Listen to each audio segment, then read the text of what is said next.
Hey guys, a good Thursday walkthrough from us. Energy and engagement was really good, but I know you guys will have questions on the injuries. A lot of that's going to be determined tomorrow and potentially on Saturday morning, but some of it, the majority of it tomorrow based on how we get on the grass and guys are moving around and functioning with those guys. So excited to go play. Guys are too, and like I said early in the week, the challenge is us, and a big emphasis today for our players is the challenge of the last 48 hours, the process to get ready to go play.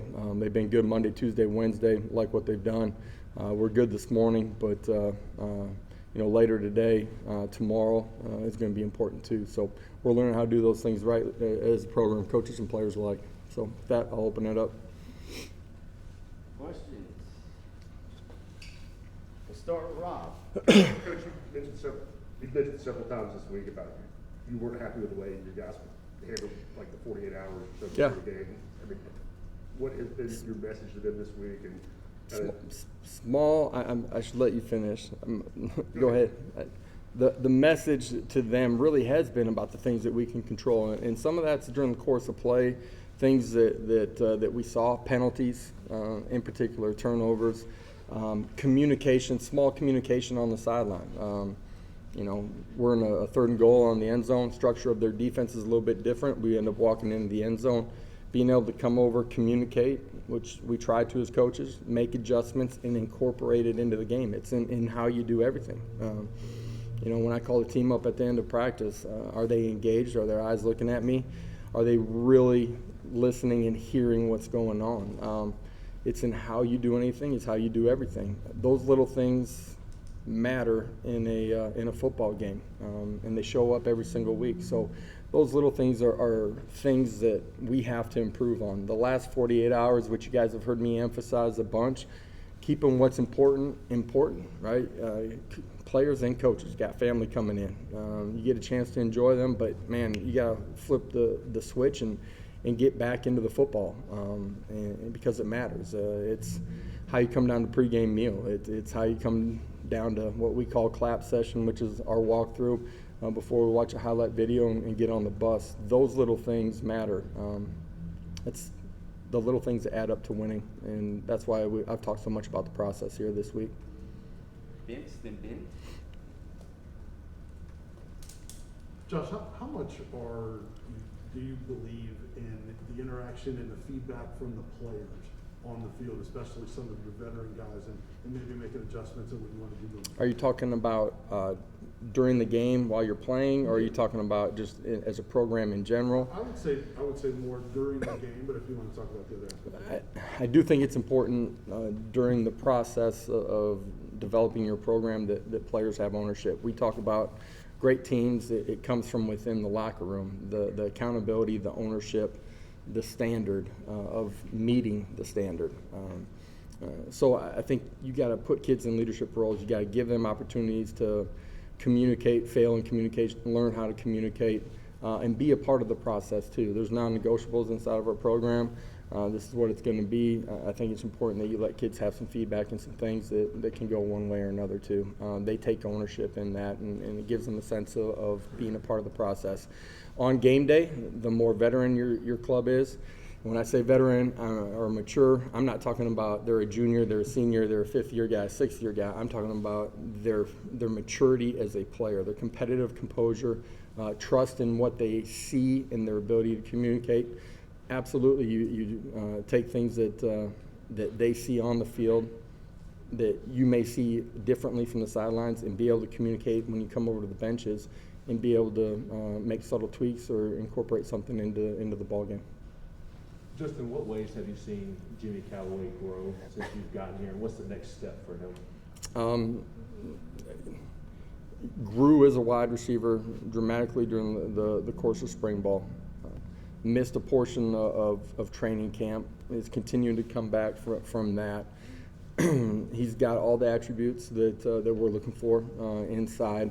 I think continuing to grow in the understanding of how to play from the end of the previous play, from the whistle to the next snap, is something that he's got to get better at. But trust him in what he's doing, and believe that he's got a really bright future as a player here. Austin and Wes. Austin Price, Fall Quest. Coach, when you look at the secondary, Coach Martinez talked about this week was big to see if some of these guys can, grow and kind of see who they can trust. So how big is Saturday for a guy like Christian Charles or, Kamal Haddon or Brandon Turnage? And then you as a player, how different were you after a loss? Did you want to get right back to the game field or to the practice field? Players always want to play, first of all. But to me, I think where you fail as a player is if your process changes from one week to the next. If you're not completely engaged and go through the same routine of preparation on a Monday, on a Tuesday, on a Wednesday, on a Thursday, on a Friday. If you got varying levels of engagement in how you prepare, then you're setting yourself up for failure at some point, And so our players clearly understanding what the process should look like in preparing. They come in the building on Monday. What does Monday afternoon look for them when they have downtime? What video should they be watching? The same on Tuesday and Wednesday. You get later in the week. You got tests, you got tips and reminders. That preparation's got to be consistent. And so that's a part of the process that I'm talking about, how we can be better as players. In the defensive backfield, want to be able to play more guys. And early in the year, I think you're developing trust with players, and that's based on how they've played, how they perform, how they continue to practice. Christian Charles, this guy, you saw him play at a really high level on special teams here the first couple of weeks, continues to get better. A mature kid inside of our program. Want to see him, give him the opportunity to go out and perform at a really high level in the secondary too, but there's multiple guys like that. Josh, I guess once a game gets started, it's hard to know exactly which way it's going to go in terms of what the defense is going to give you, what guys are going to be there open to make plays. But did you envision going into the season that Jacob Warren and Princeton Fant would be guys that y'all could rely on, and what made you believe that if you did? Did believe that they had the ability to be consistent every down players for us. Both of those guys prepare and work extremely hard at it. They spend a lot of extra time in the building in the afternoons, watching video, getting, when we first got here and through the summer, coming in, getting extra signals, lining up, going up and down the football field so that they can align and do their assignment. Some of those things led you to believe that they would play at a really high level. Again, for every player, the more you put into it, the more you're going to get out of it. And those guys have put a lot into it here through spring ball, summer, training camp, and have played pretty well here the first couple of weeks. There's things that both of them need to and can be better at, but they're going to continue to grow inside this offense and this program. Any other questions? Ryan?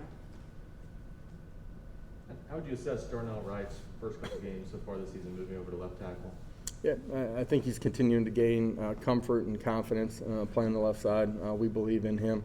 He's continuing to grow in understanding of what we're doing. Fundamentally has a lot of things that he does really well. Can continue to get better in some of his pass sets, consistency, but like the effort that he's tried to play with, during the course of the first couple of weeks. Kelly in the back. Hey, Coach Kelly, it's with WATE. Where would you like to see your team grow from week 2, week 3 in this Tennessee Tech game? The obvious thing is penalties. The next thing is turnovers. Those are both areas that we need to be better at as we get, into conference play. You can't lose a turnover battle every week. You're not going to be successful. You can't lose the field position. You can't change the way the game's played, in particular on third down with penalties. So we got to get better in those two areas. And how has practice been going for you guys this week? Been really good. Guys have had great energy, focus. Love what they've done on the grass. Last two questions, Eric and Wes. Saturday was a really good day for special teams. Always room for improvement. I know you make it a point every day in practice, but how much do you guys emphasize special teams and being a third of the game and part of the game you guys have to win? Yeah, our team knows and knows my expectations that we win that phase every single week. We place an importance on it by what we do, starting every day when they walk into the building with special teams meeting. the extra time that we put into our practice, just the fundamentals and technique of it. When we break from walkthrough, the first thing we do is special teams fundamentals. Those skills all translate over into what you do on offense and defense. Got a lot of young players that have played at a really high level. Got some veteran guys that play. We've had, NFL guys, and I'm talking about player personnel guys come in here and talk about, the fact is, if you're not a first-round draft pick, you better be playing on special teams if you want to play at that level, and show those guys those things. And I think our team understands the importance of it. That showed up in the way that we've played for the most part. I think there's a lot of young guys that have played with great effort and energy on those special teams, and Coach Eck and our staff, because our position coaches all are a part of special teams too, have done a great job of taking ownership in that. Is Paxton Brooks still gonna be, a part of the kickoff, handle the kickoff duties? Yeah, I mean, long term, believe that he'll be a part of that. Josh, did Valus Jones Jr. look a little bit more the way you thought he would in week 2 physically? It looked like he was a little bit more involved. It looked like he had a couple times where maybe his impact on the game was bigger than the stats. Talking offensively or on special teams? Offensively. Yeah. Valus is a guy that really liked what he did through spring ball and had a really good summer. Got nicked up early in training camp and missed a lot of time. He's coming back into the fold as he continues to get healthy and continues to grow, and some of the subtleties of how we operate. Want him to continue to grow and take more ownership in what we're doing as we trust him more and more. You've seen his impact offensively, but on special teams as well. Need him to continue to grow quickly. All right, thank you.